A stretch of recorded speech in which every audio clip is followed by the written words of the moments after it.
Bienvenidos a todos los amigos que nos están siguiendo a través de este webinar. Bueno, mi nombre es Brian Acuña, me encuentro con Denis Petri, ambos somos cofundadores del Centro Costarricense de Estudios Interdisciplinarios para el Medio Oriente, sobre Israel y el Medio Oriente, perdón, y estamos presentando un nuevo proyecto que es un curso respecto al Estado de Israel, pero que va a sonar como que si fuera solamente un curso relacionado con el Estado de Israel, pero creo que en estos minutos vamos a poder responder un poco cuánto es el contenido y la importancia de lo que el curso significa y por qué hemos visto la necesidad de crear algo que probablemente otros han abordado, pero que nosotros pensamos que el abordaje que le estamos dando es un tanto pues innovador, creo, en lo que estamos abarcando. Entonces, no sé, Denis, si querés darnos algunas palabras y mencionarnos un poco más respecto al curso. Sí, por supuesto, Brian, muchas gracias y saludos a todos. Un placer estar con ustedes en este webinar. Efectivamente, nos complace presentar el curso que se llama Seminario de Conflicto Palestino-Israelí, Contextos y Retos para el Futuro. Es un curso de 6 semanas en donde nosotros como cofundadores del centro, con nuestro colega Bernie Arauz, el doctor Bernie Arauz, que es profesor de Derecho Internacional, nos van a dar efectivamente una introducción al conflicto palestino-israelí, pero como bien lo decía Brian, es mucho más amplio que esto, porque incluye todo un repaso histórico sobre el Medio Oriente, también un repaso de nociones fundamentales del derecho internacional y se termina con algunos enfoques sobre relaciones internacionales y resolución de conflictos, ¿verdad? En palabras generales, de eso se trata el curso y por supuesto que el sílabo estará aquí disponible también de forma virtual. El curso, también importante mencionarlo, es un curso virtual que se puede llevar en línea y bueno, están todos invitados a tomarlo. Sí, creo que una de las partes más enriquecedoras es el hecho de que, bueno, contamos con la experiencia, ¿verdad?, de los miembros tanto del centro como obviamente de las personas que estamos impartiendo el curso, que somos, podríamos decir, conocedores en las áreas en las cuales hemos desarrollado cada una de las clases del sílabo, ¿verdad? Por ejemplo, el caso del doctor Arauz, es doctor en Derecho Internacional. En mi caso, pues soy licenciado en Relaciones Internacionales, también con varios años también enfocándome en temas relacionados con Medio Oriente. Y bueno, en el caso de Denis también, que está dedicado a la parte de ciencias políticas.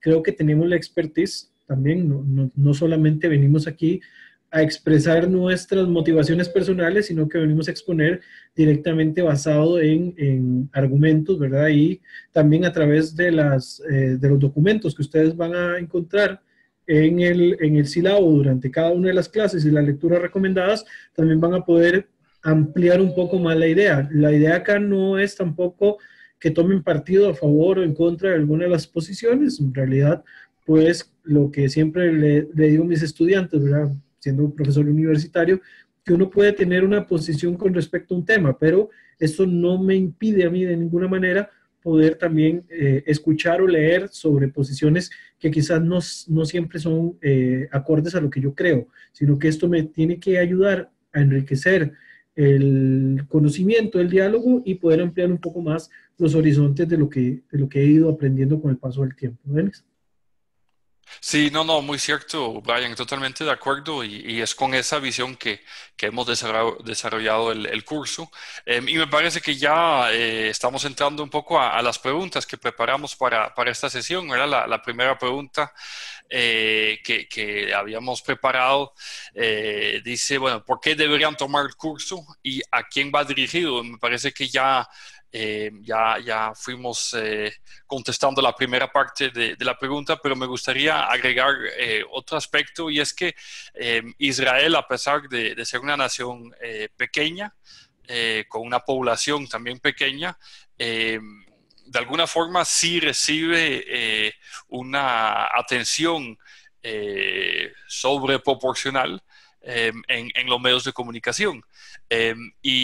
Bueno, esto me parece que es una de las razones adicionales, más allá de las que ya mencionamos, para tomar el curso, porque se menciona mucho, se menciona a veces muy favorablemente y muchas veces también de forma muy negativa.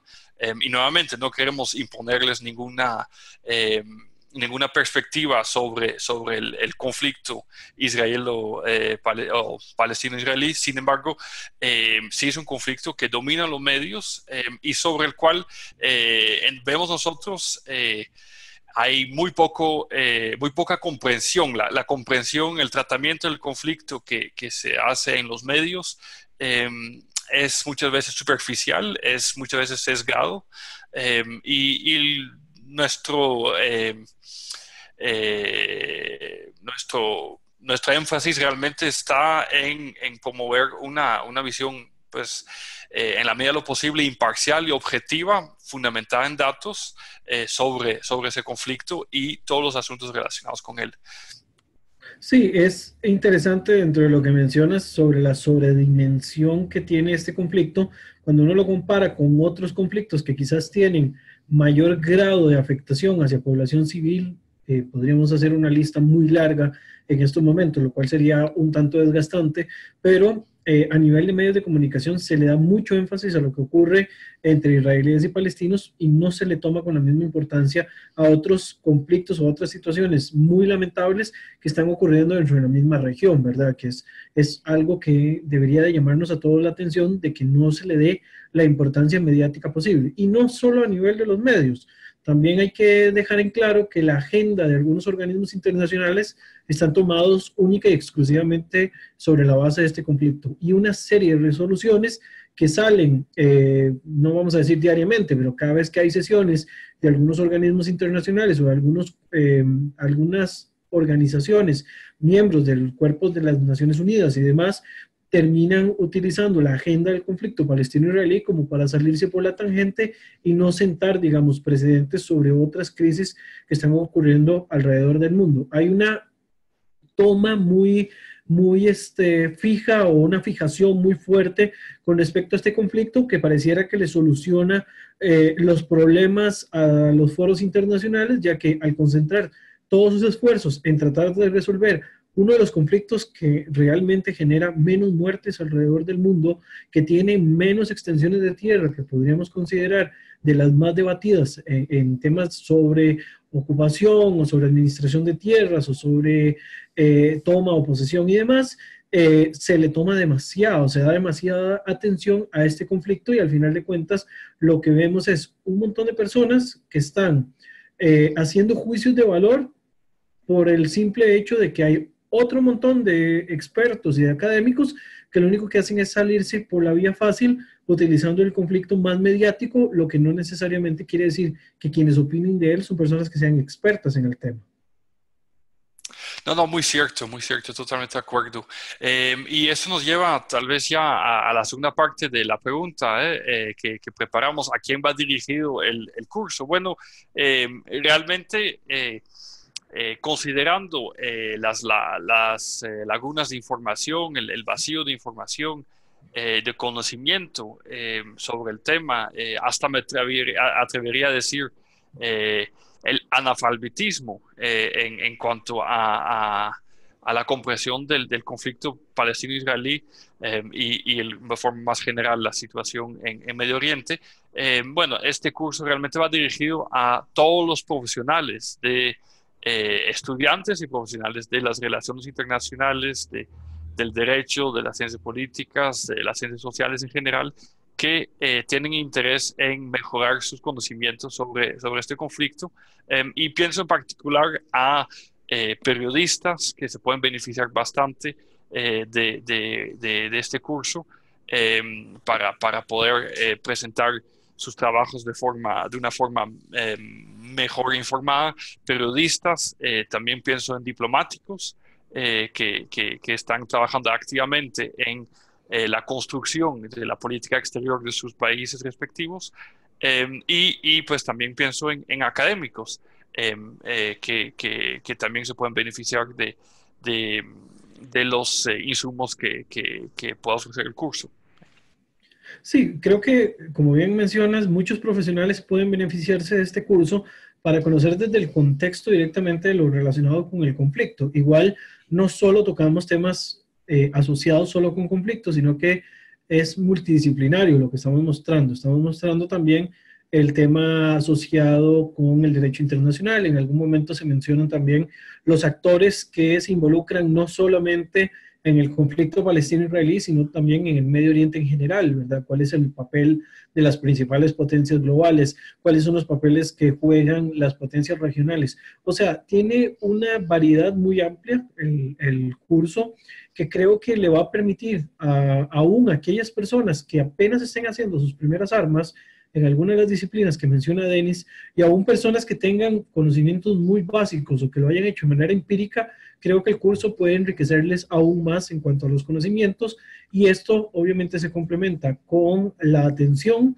que se le va a brindar a los estudiantes que matriculen el curso, ya que tendremos habilitado obviamente un correo electrónico para recibir consultas, para comentarios, por si alguien necesita algún material en particular o necesita también que se le responda alguna circunstancia puntual, también, digamos, va a haber mucha disponibilidad. No es solo un tema de recibir el curso por recibirlo, y no es tampoco un tema de consumir un producto, sino que de verdad lo que nosotros estamos ofreciendo es algo que debe quedar, ¿verdad? O sea, que al final de cuentas debe producir algo, debe producir tanto réplicas para que otras personas puedan llevar el curso, como también debe producir más dudas, más preguntas, más comentarios que nos ayuden a nosotros a mejorar el curso para también en eventuales ocasiones que lo vayamos a ofrecer también. Muy bien, pasemos entonces a la segunda pregunta que les preparamos. ¿Cuál es el interés de Israel para Latinoamérica? Ok, creo que acá sí comienzo yo. Creo que todos los países tienen una agenda estratégica con respecto a posiciones en ciertos lugares del mundo. Israel hoy por hoy es una de las principales potencias tecnológicas del mundo. Hay mucha cooperación que Israel da en diferentes países de América Latina en temas relacionados con agricultura, con tecnologías para el desarrollo, la educación, seguridad ciudadana y demás.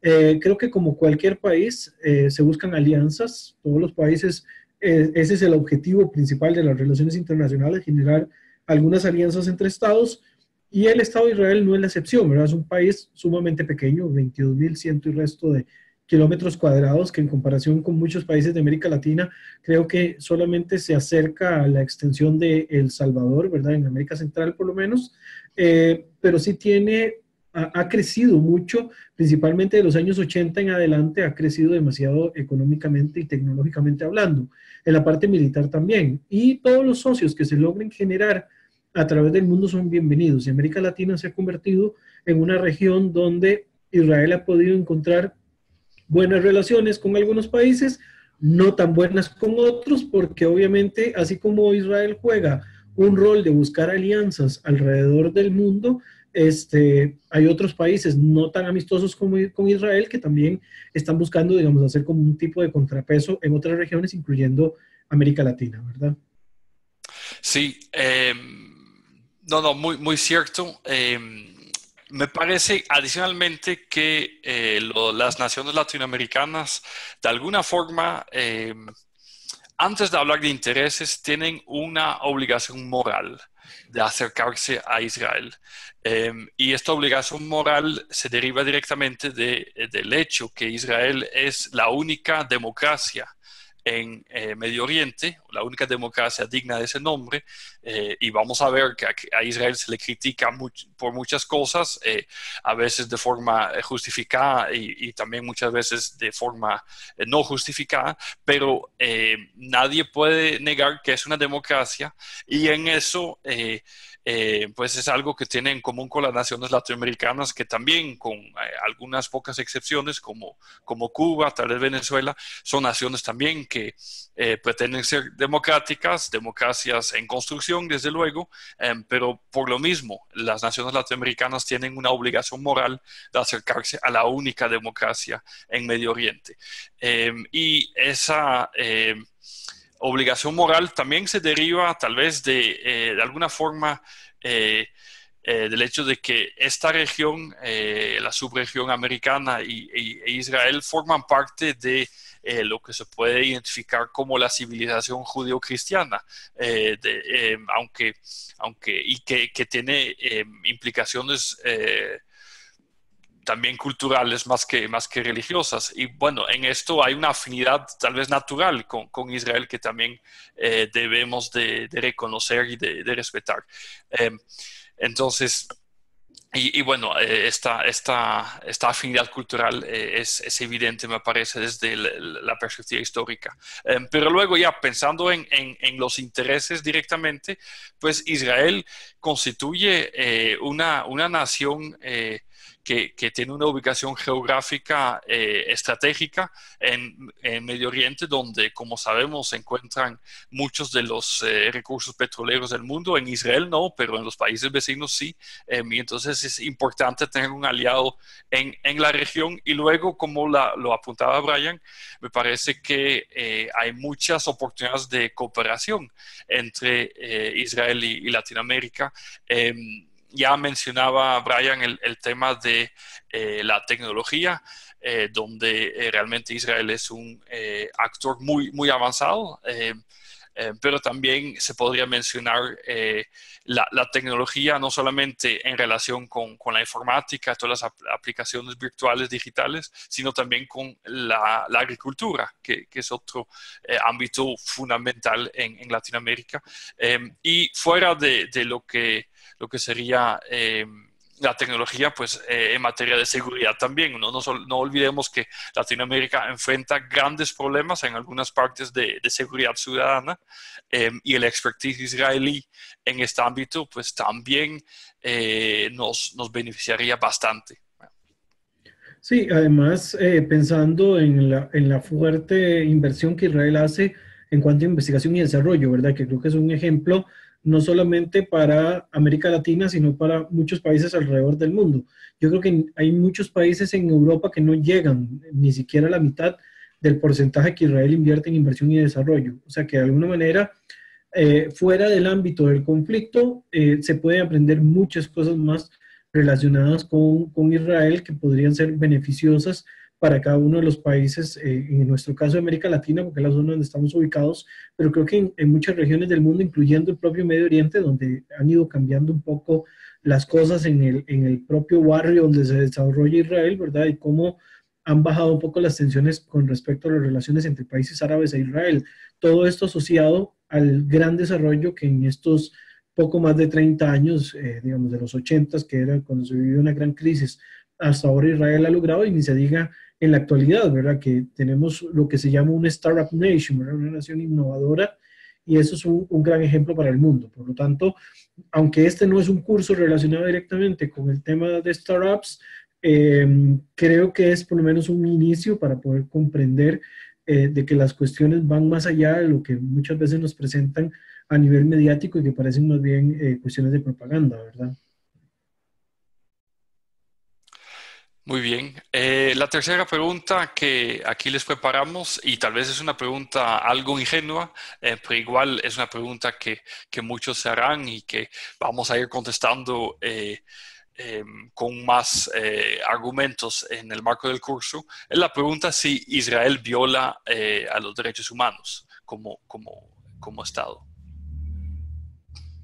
Bueno, acá tendríamos que entrar en todo un debate, ¿verdad? Que creo que a través del curso podemos irlo respondiendo un poco y aún así quedaríamos con algunos vacíos. Podríamos decir inicialmente de que sí hay derechos que se violan, sí, desgraciadamente en cualquier conflicto hay derechos humanos que se van a llegar a violar, en especial cuando no hay una solución en ya 7 décadas de enfrentamientos. Entonces, obviamente en algún momento alguna parte de la población va a sentir que sus derechos son violentados y efectivamente podrían verse desde esa perspectiva. El asunto estaría no tanto en la cuestión de que se violen los derechos, como que si fuera política de Estado, sino que es un efecto, digamos, es un tema de causa y efecto de por qué se han venido desarrollando el tema del conflicto hasta este momento. El hecho de que no se solucione el conflicto lleva en algún momento a que pues se violenten algunos derechos y al final de cuentas se critique el efecto, que en este caso sería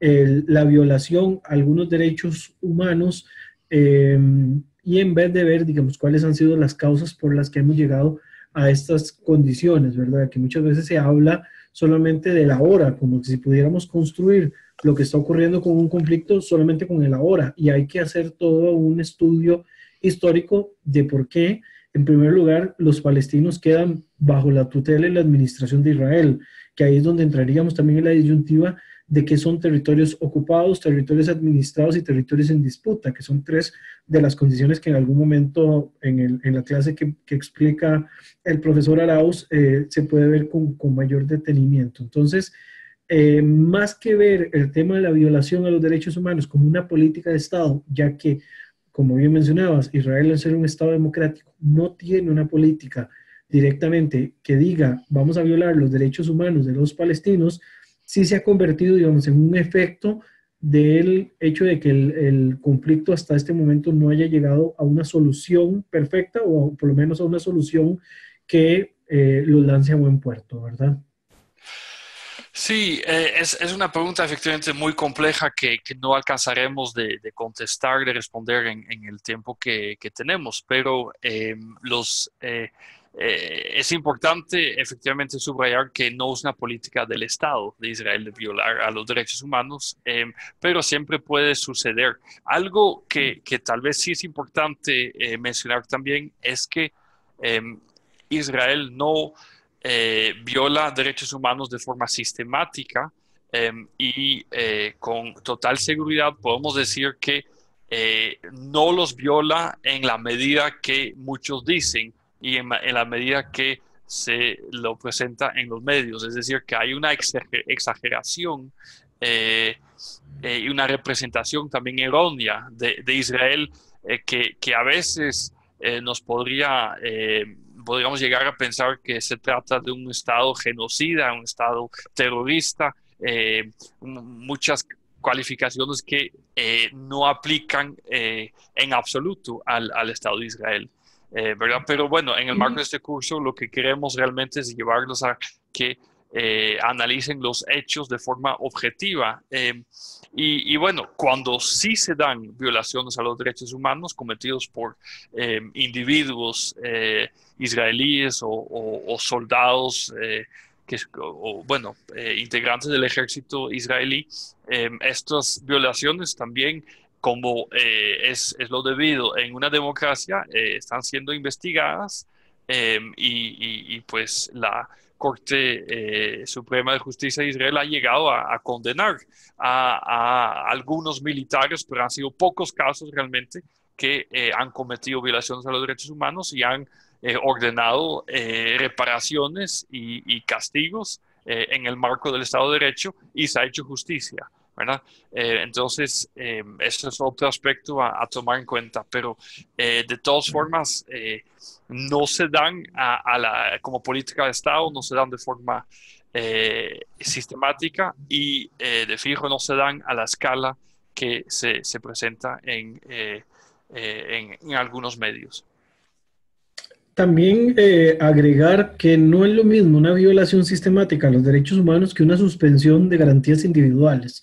En tiempos de conflicto se pueden dar suspensiones a ciertas garantías, por ejemplo, libertad de tránsito, y algunos otros de este tipo de garantías, cuando hay cuestiones de seguridad de por medio. Además, en muchas ocasiones, cuando se habla de violación a los derechos humanos, el peso recae sobre el Estado de Israel por el hecho de que son un Estado. No pasa lo mismo, digamos, en el caso de los palestinos, porque si bien desde un punto de vista práctico son considerados un Estado, aunque no tengan todos los esquemas de estatidad que exige la norma internacional, son declarados Estados de hace ya algunos años, sí hay una violación de los derechos humanos y de otros tipos de derechos también relacionados con los conflictos que sí efectúan, por ejemplo, grupos paramilitares palestinos o grupos terroristas, depende de cómo los queramos llamar. La exposición de ciudadanos o de civiles a escudos humanos, la no protección, la utilización de emblemas internacionales, Cruz Roja o Media Luna Roja, en el caso de los palestinos, como un esquema paramilitar, etcétera. Todo este tipo de elementos son violaciones flagrantes a los derechos humanos y también a los derechos relacionados con la guerra, y no son considerados, digamos, ni criticados de la misma forma en la que se hace con el Estado de Israel, porque vamos exactamente a lo mismo.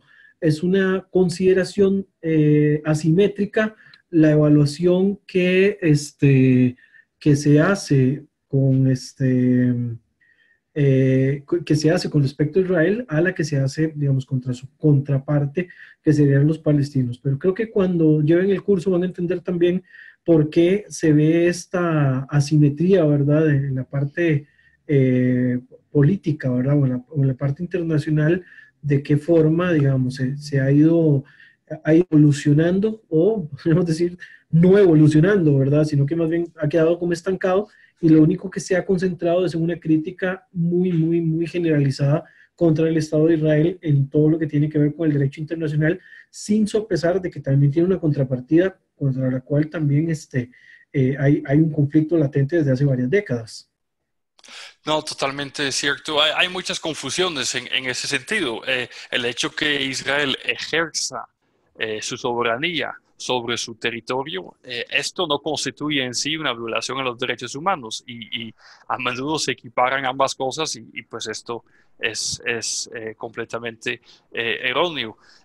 Y bueno, sí, en el marco del conflicto que se da, las intervenciones militares del Estado de Israel siempre se ejecutan dentro del marco del derecho internacional y también el derecho a la guerra. Israel es muy cuidadoso en respetar todos esos requerimientos del derecho de la guerra, por ejemplo. Pero es cierto lo que dices, Brian, que Israel está siendo sometido a un escrutinio muy, muy fuerte en materia de derechos humanos, y el estándar que se le exige a Israel es 1000 veces más fuerte que el estándar que se le exige a, por ejemplo, los grupos terroristas dentro de los territorios palestinos.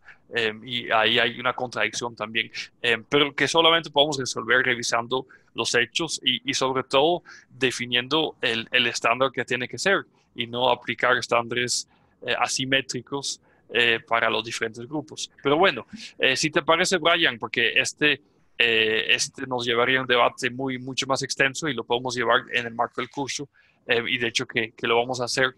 Pero seguimos con la siguiente pregunta que tenemos. ¿Cuáles son los retos actuales que hay en Medio Oriente, y por qué enfocarse en el conflicto entre palestinos e israelíes?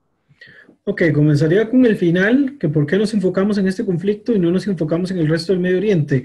Creo que le hemos venido respondiendo a través de todo este webinar, y tiene que ver con que, mediáticamente hablando, este conflicto es el que llama más la atención. No es el conflicto que genera más muertes, ni es el conflicto que genera más crisis humanitarias, pero sí es el que genera más atención de los medios de comunicación. Por eso es que comenzamos con esto.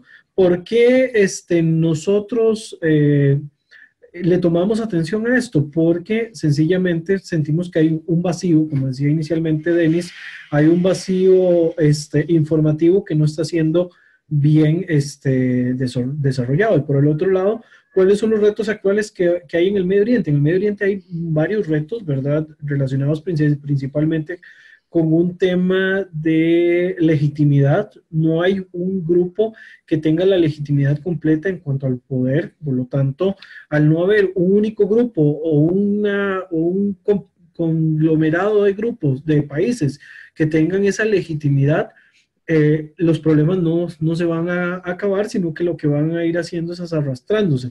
Además, pongamos en consideración de que muchos de los estados que actualmente conocemos del Medio Oriente son estados fallidos, ¿verdad? En algún momento van a implosionar, como ha ocurrido con Siria, y se van a terminar desmembrando, o su estabilidad se va a ver muy limitada y muy sujeta a lo que una potencia imponga. En este caso, en el puntual país de Siria, toda la estabilidad de la existencia del Estado sirio, tal y como lo conocemos, está en las manos de Rusia. Si Rusia no se involucra, muy probablemente que Siria se termine de resquebrajar más de lo que ya lo ha hecho en este conflicto que tiene desde el año 2011.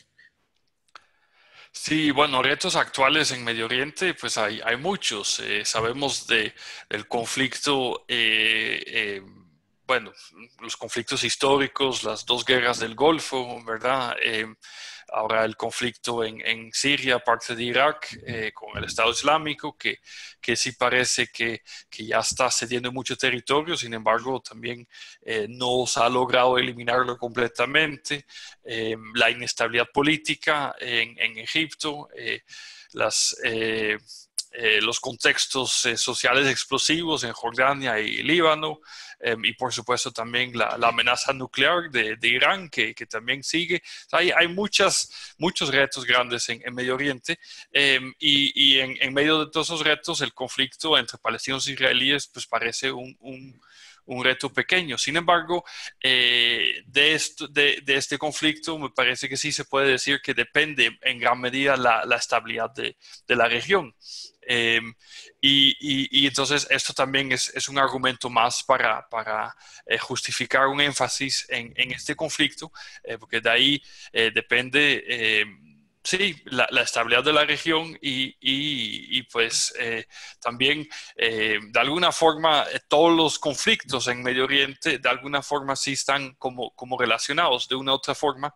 En Medio Oriente las alianzas entre las diferentes facciones y naciones y grupos son cambiantes continuamente, y eso es lo que hace muy interesante su análisis, y el único factor estable de alguna forma es la permanencia del Estado de Israel, ¿verdad? Que al ejercer la soberanía sobre su territorio sí logra implementar un Estado de Derecho que está bajo mucha presión y bajo amenazas permanentes, pero que sí de alguna forma también tiene una vinculación con la estabilidad geopolítica de la región. Sí, sin ninguna duda, digamos, es uno de los conflictos como más atractivos y además que, como decía inicialmente, ¿verdad? Uno de de las crisis mayores que tiene esa zona es la de legitimidad, y ahí hay varias fuerzas que se confabulan como para intentar tener el dominio de la región, principalmente tres: Irán, Turquía y Arabia Saudita, que son los tres que se disputan ideológicamente el control de la región. Obviamente de esos tres hay dos que se están dando fuerte en la actualidad, que son Irán y Arabia Saudita, por un tema histórico, religioso, ideológico ahí medio complejo, que podrían entenderlo más en el momento que lleven esa sección del curso. Y por el otro lado hay una disputa también por el control de una de las facciones islámicas más importantes, que es la que se disputarían inicialmente Arabia Saudita y Turquía. Pero de nuevo, eso sería un tema muy, muy interesante de que se pueda ver a partir de que se tome el curso, ¿verdad? Que se puedan ver en esa lección cuál es el rol que juega cada uno de los actores internacionales dentro de la región del Medio Oriente. Pensando también que de estos que he mencionado, de estos tres, sumado a Israel, hay tres que no pertenecen étnicamente a la región o ideológicamente a la región, que serían Turquía, Irán y el Estado de Israel. Ojo, el Estado de Israel no étnicamente, pero sí ideológicamente. Es el único Estado no musulmán de todos esos cuatro que mencioné. Y en el caso de Turquía e Irán, ambos tienen un problema, que si bien pueden compartir religión y pueden compartir ubicación geográfica, no comparten idioma y no comparten el elemento étnico, lo cual entra dentro de lo que llamamos las dicotomías del Medio Oriente. Eso también, digamos, lo hemos estado desarrollando a través de las clases que tenemos en el curso, que ya pues tenemos obviamente a disposición de cada una de las personas que ven este webinar. Sí, muy cierto. Y bueno, también vemos que en Medio Oriente efectivamente se enfrentan las grandes potencias militares del mundo, porque no mencionamos Estados Unidos, pero ciertamente tiene una presencia en toda la región, en todo el conflicto, y lo mismo se puede decir de Rusia, como lo mencionabas, Brian.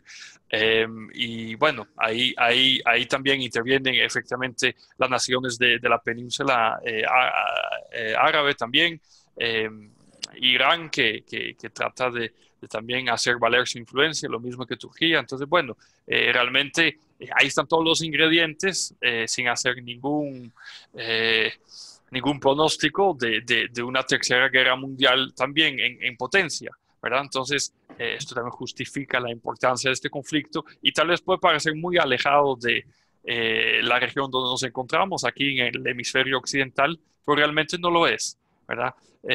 Porque en este mundo globalizado todo está conectado y bueno, esa es la importancia de este tema. Bueno, con la siguiente pregunta que dice, ¿cuáles considera que sean las situaciones jurídicas más agravantes en el tema? Tal vez, si me permites, Brian, empezar con uno muy general y es el debate sobre la legitimidad del Estado de Israel, la legitimidad de un Estado soberano con un territorio en la región de Medio Oriente donde se encuentra. Bueno, me parece que este es uno de los temas jurídicos más agravantes porque esto está siendo contestado no por el derecho internacional, porque el derecho internacional, como lo vamos a presentar muy claramente en el curso, ampara completamente a Israel, sino porque a menudo en muchos foros y en muchos medios se contesta la legitimidad del Estado de Israel. Y sí es una situación jurídica sumamente clave en el marco de este conflicto, que en el curso vamos a detallar. Otra situación jurídica tal vez importante tiene que ver con el estatus jurídico de la ciudad de Jerusalén, porque como vemos hay tanto judíos como árabes tienen pretensiones y desean acceder a esa ciudad santa, y que tiene, por supuesto, un alto contenido simbólico. Y bueno, ese tema también a nivel jurídico es complejo. Y sobre este tema también existen muchos vacíos de conocimiento. Y tal vez para mencionar un tercer elemento, tiene que ver con toda la discusión que se da y que parece interminable sobre si el Estado de Israel está ocupando de forma ilegítima a territorios que no le corresponden. Bueno, el derecho internacional, correctamente interpretado, tiene mucho que decir sobre este tema. Vamos a ver en el marco del curso, en una conferencia del profesor Bernie Arauz, que parte del problema tiene que ver con una interpretación equivocada de una resolución de las Naciones Unidas, la resolución 242, que se malinterpreta o se está haciendo malinterpretando justamente para argumentar que Israel está ocupando de forma ilegítima a territorios que realmente le deberían pertenecer a los palestinos, cuando realmente el derecho internacional nunca dijo tal cosa, y además históricamente las cosas, no voy a decir que están diferentes, pero por lo menos están mal planteadas. Entonces, bueno, y esto es algo también que vamos a ver en el curso. Entonces, esas son algunas de las situaciones agravantes en el tema. No sé, Brian, si deseas mencionar otros que también son relevantes. Yo creo que más que agregar otros, lo que me gustaría es como completar pues el comentario. Creo que en el marco de que se pueda llegar a una solución para este conflicto, si se le niega, digamos, la legitimidad de la existencia de un Estado para los judíos, no hay nada más que discutir, ¿verdad? Porque uno de los elementos que más ha costado con respecto a eso es el tema de la legitimidad. Si alguien deslegitima la posibilidad de que los judíos tengan su propio Estado, entonces automáticamente no hay nada que discutir. Sencillamente es una persona que no considera el derecho de que los judíos tengan su propio Estado, ¿verdad? Y bueno, y a través del curso vamos a poder entender de que no necesariamente hay una ocupación de territorios desde un comienzo, ¿verdad? Que hablamos de unos famosos mapas de cuando todo el territorio se denominaba Palestina. Bueno, ¿qué es Palestina en realidad? Todo eso lo podemos ver en el marco del curso. Otro elemento que es importante jurídicamente hablando es el del estatus, no solo de Jerusalén, sino el estatus de los refugiados, qué va a pasar con todos los refugiados que salieron del conflicto, principalmente los denominados refugiados palestinos, ¿verdad? Que ya hoy suman más de 5 millones y medio, 6 millones. ¿Qué va a pasar con todas estas personas? ¿Hacia dónde las vamos a meter?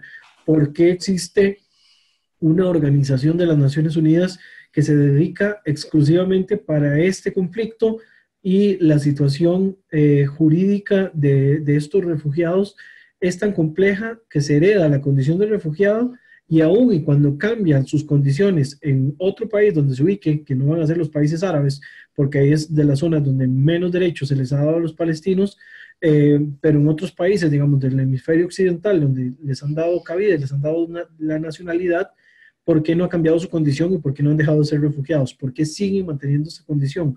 Eso es un tema jurídico que es muy complejo de poder resolver porque no se ha puesto un tope hasta dónde pueda crecer la población considerada refugiada palestina, ¿verdad? O sea, ¿qué va a pasar con toda esta gente? Si el conflicto se extiende 10 años más y llegamos a 10 millones de refugiados, ¿dónde vamos a meter esos 10 millones de refugiados? O sea, no hay, desde el punto de vista del derecho internacional, por lo menos, o en el marco propiamente de la UNRWA, que es la organización esta de las Naciones Unidas para los refugiados palestinos, no hay, digamos, una solución en un mediano, corto o largo plazo que nos diga cuál va a ser el resultado final o en dónde vamos a poner un tope para que esa cantidad de refugiados dejen de seguir creciendo. Y no podemos decir de que van a dejar de seguir creciendo en el momento en el que se establezca un Estado palestino, porque muchos de los reclamos que se dan es retornar a las fronteras o retornar a los territorios que en estos momentos están en manos de Israel. O sea, va muy de la mano lo que mencioné inicialmente para completar el comentario de Denis con el tema de los refugiados, que todo va de la mano con el tema de la legitimidad, el de legitimar la existencia de un Estado para los judíos o el derecho de tener un Estado para los judíos, sencillamente extiende el conflicto a mucho más a largo plazo, porque al final de cuentas, si le niego el derecho a los judíos de tener su propio Estado, al final de cuentas yo lo que estoy diciendo es que lo que quiero es destruir a Israel. Entonces, en el final de la propuesta, no vamos a llegar a nada que resuelva el conflicto, sino que por el contrario, lo que vamos a hacer es mantenerlo por muchos, muchos, muchos más años y el curso vamos a tener que estarlo actualizando constantemente porque el conflicto nunca se va a acabar. Bueno, y adicionalmente, cuando nos preguntamos sobre la legitimidad del Estado de Israel, pues si nos hacemos estas preguntas, pues también podríamos hacernos preguntas sobre la legitimidad de los estados latinoamericanos en virtud de, tal vez estoy haciendo una comparación que tiene que ver con una época histórica distinta, pero también son territorios que en algún momento de la historia, bueno, llegaron a crearse sobre otro contexto que era diferente. Y bueno, lo interesante de América Latina es que entre los diferentes países latinoamericanos se dan muy pocos conflictos militares. Históricamente eso nunca se ha dado. Los conflictos casi siempre se han dado dentro de los países, de revoluciones, insurgencias, guerrillas y demás. Pero lo que sí hay en América Latina son muchos desacuerdos sobre fronteras, muchos conflictos territoriales. Y bueno, esos conflictos de alguna forma se tienen que ir resolviendo de la misma forma que se tienen que ir resolviendo los conflictos o los desacuerdos territoriales que también tienen los israelíes y los palestinos. Pero eso no quiere decir que, por lo tanto, el Estado de Israel no tenga legitimidad de existencia, ¿verdad? En esa parte, si se quisiera hablar de un tema de legitimidad sobre el territorio, tendríamos que negar la legitimidad de la mayoría de los estados que están creados en el Medio Oriente. Son creaciones artificiales. Al final de cuentas, la mayoría, bueno, la totalidad de los estados que existen en el mundo son creaciones artificiales. Se obedecen a un momento histórico, jurídico que dio paso a que existan los estados tal y como los conocemos. Antes de la descolonización inglesa y la descolonización francesa del Medio Oriente no existía países como Jordania, como Irak, como Arabia Saudita, bueno, Arabia Saudita que es un poco más viejo, pero aún así no eran realidades nacionales históricas de milenios ni de siglos. Recordemos que también parte de la idea en algún momento de los países árabes era que al compartir un mismo rasgo, que es el tema lingüístico, ellos pretendían conformar una gran nación árabe, algo que al final de cuentas no se llega a dar por un montón de cuestiones pues alternas. Pero en definitiva, el negarle, digamos, el derecho a los judíos de tener su propio Estado, un Estado que además no es territorio robado, sino que es territorio adquirido legalmente, comprado y demás, es simplemente caer en una deslegitimación que raya más allá simplemente del tema jurídico, ya raya en una cuestión discriminatoria. Y ese es el tema quizás más delicado, ¿verdad? Se les discrimina a los judíos la posibilidad de tener un Estado simplemente porque los consideran ajenos a toda esa realidad. De la misma forma, podríamos hablar de la deslegitimidad que tienen los kurdos para tener su propia independencia en el Medio Oriente. Tienen más de 5.000 años de historia dentro de la región y no tienen la posibilidad de establecer un Estado independiente porque esta creación de estados artificiales postcoloniales los tienen capturados entre 4 países y técnicamente no pueden establecer su propia soberanía. O sea, es una negación a un pueblo a tener su propia autodeterminación, lo cual, en cierta manera, tomándolo de esa forma, es altamente discriminatorio. Sí, sí, sí, no, no, totalmente. Y bueno, yo creo que aquí también tocamos algo de la esencia de este curso que es interdisciplinario, porque no solamente entra consideraciones del derecho internacional, eh, sino que también abordamos aspectos históricos. Bueno, y históricamente la vinculación del pueblo judío con la tierra de Israel y con la ciudad de Jerusalén es innegable, ¿verdad? Entonces, no, tampoco es que eh, el Estado de Israel fue creado de forma arbitraria, ¿verdad? Tiene un fundamento histórico, pero también, bueno, en el curso todos vemos la dimensión histórica, la dimensión jurídica, la dimensión política también del conflicto, y creo que es parte de la riqueza también que podemos tener. Y también sí, hay muchos aspectos que también nos dejan enseñanzas para abordar los retos a diferentes niveles que también enfrentamos en nuestra propia región aquí latinoamericana, ¿verdad? Bueno, tal vez Y podemos creo, pasar bueno, no sé, Brian, si querías decir alguna otra sí, cosa. yo lo que quería era que quizás podríamos entrar de una vez a la pregunta de cierre que habíamos propuesto Sí. para el webinar, que es el de si nosotros consideramos de que pueda haber una resolución pronta que ponga fin a tantos años de enfrentamiento, ¿verdad? Que al final de cuentas de nada nos sirve a nosotros plantear un curso sobre el conflicto si pensamos que eternamente vamos a estar hablando del conflicto. Entonces, no sé si querés empezar dando tu posición, a ver si crees que se pueda o no se pueda llegar a una solución en un tiempo corto, mediano o largo.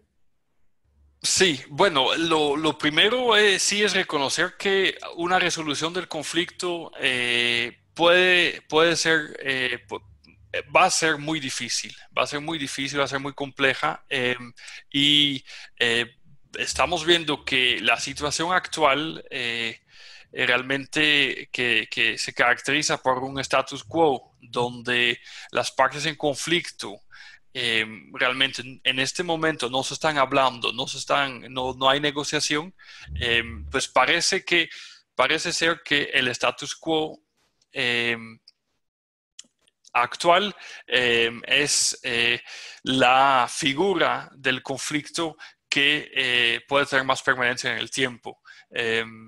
¿Verdad? Yo no creo que a corto plazo podamos ver un cambio y pues, la situación actual de incertidumbre, de transición, de estar entre negociaciones, es realmente una situación prácticamente casi que permanente, ¿verdad? Y bueno, la teoría de las negociaciones y la teoría de conflicto siempre dice que cuando los conflictos tienen que ver con objetivos similares, esos son muy difíciles de resolver.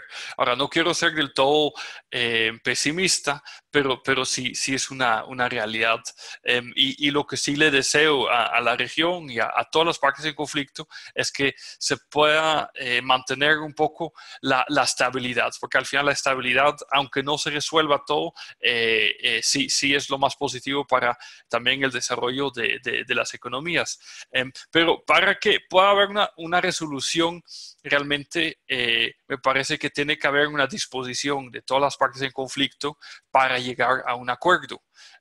Y bueno, se le puede acusar a Israel de muchas cosas, pero realmente los hechos nos obligan a reconocer que del lado palestino, y ahí también hay que diferenciar de quiénes estamos hablando, porque hay diferentes facciones y diferentes grupos, incluyendo el grupo terrorista Hamas, que realmente no tienen un interés en dialogar con el Estado de Israel. Y entonces una condición mínima para llegar a un acuerdo pues no se da. Porque no existe la disposición para negociar, para dialogar. Ahora, si hubiera esa disposición, esto no resolvería las cosas, pero por lo menos nos podríamos poner de acuerdo en cosas como el respeto de las reglas de la guerra y bueno, esto sería desde la perspectiva de seguridad también muy necesario. Pero hay ciertos puntos en los cuales se puede negociar, y si se trata de tierra, de acceso a tierras, de la organización de la economía, digamos que si la gente es de buena voluntad, sí es posible llegar a acuerdos, pero sí hay aspectos que son muy difíciles de reconciliar, como por ejemplo las pretensiones que tienen las diferentes partes en conflicto sobre la ciudad de Jerusalén, porque se han hecho excelentes propuestas y me parece que en los diferentes podcasts que nosotros hemos grabado del centro hemos discutido algunas de esas propuestas territoriales, propuestas de paz que desde la perspectiva israelí se han planteado, y esas propuestas tienen su validez y merecen ser analizadas, pero ninguna de estas se atreve a pronunciarse sobre la cuestión delicada del acceso a la ciudad de Jerusalén. Y este podría ser un tema irreconciliable entre las dos partes. Pero bueno, no quiero ser pesimista, Brian, no sé qué opinas. Bueno, mi posición va a ser un poco más, una exposición un poco más corta porque coincido casi en todo lo que expones. Creo que en un corto plazo no va a haber una solución. Esto no es un conflicto que se pueda solucionar en corto plazo. No se ha logrado ni siquiera en el largo plazo que tenemos de que se esté enfrentando. Pero sí creo que es un conflicto que pasa por una solución de perder, perder. O sea, que ambos deben de estar dispuestos a perder a tal punto de que duela, pero que al final de cuentas se llegue a una concesión. El problema quizás más importante que tenemos es el de los voceros legítimos para poder conversar. En los últimos años, principalmente en las facciones palestinas, se ha perdido esa vocería. Si bien tienen un reconocimiento internacional, principalmente la Autoridad Nacional Palestina, que logró ser reconocido como un Estado, digamos, desde hace unos cuantos años, son reconocidos como un Estado al mismo nivel casi que del Vaticano, esto no le ha permitido tener unificada todas las posiciones de la población palestina, a tal punto de que en estos momentos tenemos de facto dos estados separatistas o dos federaciones estatales, una en Cisjordania y otra en la Franja de Gaza. Entonces, para que pueda haber una solución de perder, perder, tiene que haber primero una forma de fortalecer el diálogo interno entre los palestinos que unifiquen el discurso, porque en los últimos años eso se ha perdido. Además, estamos pues a las puertas de que pueda haber algún cambio de liderazgo importante entre los palestinos, puesto que sabemos que por la avanzada edad que tiene Mahmoud Abbas, el presidente de la Autoridad Nacional Palestina, puede que en algún momento abandone y tanto el Hamas como otras facciones palestinas están pues al acecho para tomar el liderazgo total de los palestinos. Entonces, tiene que haber algo internamente para reunificar las posiciones, pero al mismo tiempo tiene que haber una voluntad para que se pueda negociar. No digo que en algún momento no haya existido, puede que sí haya existido, pero no ha sido una voluntad generalizada o una posición de toda la población, tanto así que si no, no existiría una posición como la de Hamas o una posición como la de la Yihad Islámica. Al final de cuentas, son posiciones radicales que obedecen a una respuesta de quienes se sienten traicionados por la autoridad palestina, negociando con quienes consideran su enemigo, o sea, aquellos que tienen una posición radical. Entonces, para poder empezar a paliar un poco la crisis, se deben de dejar de lado los discursos radicales, tanto, digamos, de lo que podríamos hablar, los grupos terroristas y grupos radicales palestinos, como obviamente de la derecha o de los grupos radicales israelíes que pueden existir, ¿verdad? Que en estos momentos, pues, no tienen un poderío completo, pero entre más se radicalice un lado, más la respuesta radical del otro se va a hacer sentir, y al final de cuentas no se va a poder llegar a una respuesta o a una solución. El otro camino que se podría dar es una resolución impuesta, no digamos, no necesariamente por el Estado de Israel o por parte de los palestinos, sino por alguna potencia, que al final de cuentas diga, este es el camino que vamos a tomar porque ya estamos cansados del conflicto. Es un conflicto desgastante económicamente para el mundo. El conflicto palestino-israelí es un conflicto de desgaste, mediáticamente hablando, económicamente hablando, el estar generando recursos para mantener ciertas instituciones, entre esas la UNRWA que ya mencionamos. Esto obviamente desgasta a nivel internacional. Entonces es necesario ponerle fin al conflicto, y si no lo hacen a nivel interno, va a venir algún factor externo que también podría eventualmente imponer una solución que no va a ser la más amistosa para nadie y que podría imponer aún más allá con el tema del estatus de Jerusalén, ¿verdad? Y eso podría tener dos efectos: o genera que al final de cuentas se acepte la nueva imposición, o por el contrario que se genere un nuevo conflicto interno, ¿verdad? Por aquellos que no consideran de que ese sea el camino correcto. Entonces, igual, no quiero sonar pesimista, pero parece que son las rutas que tenemos en la actualidad. O es una ruta de intentar fortalecer las posiciones más moderadas de ambos sectores, o es una ruta de que se imponga por la fuerza política o la fuerza coercitiva una resolución para ponerle fin de una vez por todas a este conflicto y darle prioridad a otros temas que quizás son esenciales para el mundo, ¿verdad? Sí, bueno, y aquí, bueno, hablamos mucho de las divisiones al interno de los palestinos y de la autoridad palestina, pero pues también están las divisiones al interno de Israel, que tampoco es un frente unificado.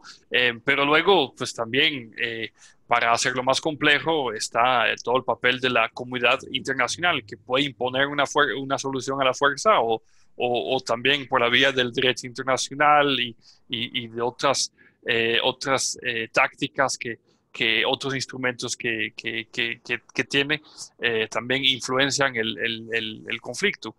Y esto hace aún más compleja la resolución, porque uno podría pensar que toda la atención del mundo para Israel ayudaría con la resolución del conflicto. A veces pienso que más bien lo hace más complejo de lo que ya es. Pero bueno, todos están tratando de ayudar, o todos están tratando de promover sus intereses. Pero bueno, esa es la realidad del conflicto. Y bueno, esto lo hace también un caso muy interesante de estudio y nuevamente justifica el enfoque de este curso.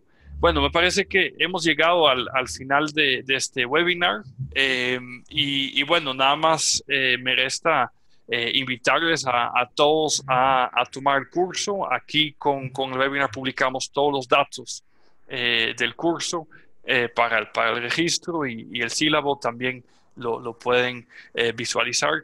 Estamos a las órdenes para cualquier consulta que tengan, y esperamos de verdad que que se puedan unir al curso con el objetivo realmente académico de buscar siempre la verdad, la objetividad, y también de alguna forma a través de la reflexión de contribuir a una resolución del conflicto. Entonces, bueno, muchas gracias. Y bueno, voy a dejar, Brian, que cierres también este webinar con unas últimas palabras.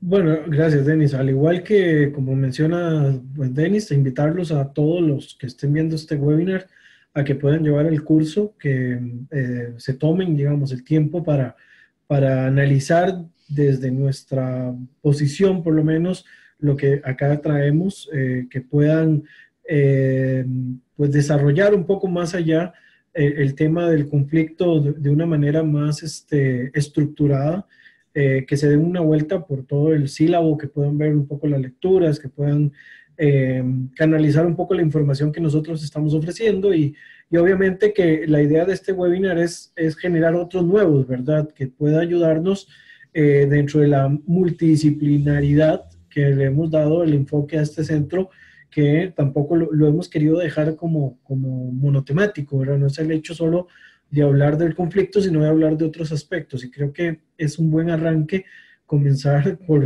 pues el tema más famoso, que es el del conflicto, y queremos a través de esto, pues, engancharlos a cada uno de ustedes, poder generar un vínculo, una relación un poco más a largo plazo y que podamos ir también construyendo algo nuevo y poder nosotros también irnos nutriendo de la información que ustedes mismos nos puedan compartir. Entonces, no queda más de mi parte que invitarlos cordialmente a que se unan y que formen parte, podríamos decir, de la familia del Centro Costarricense de Estudios Interdisciplinarios sobre Medio Oriente e Israel, sobre Israel y el Medio Oriente, ¿verdad? Que puedan compartir con nosotros y ayudarnos a enriquecer un poco más esta área de la academia que es tan importante, ¿verdad?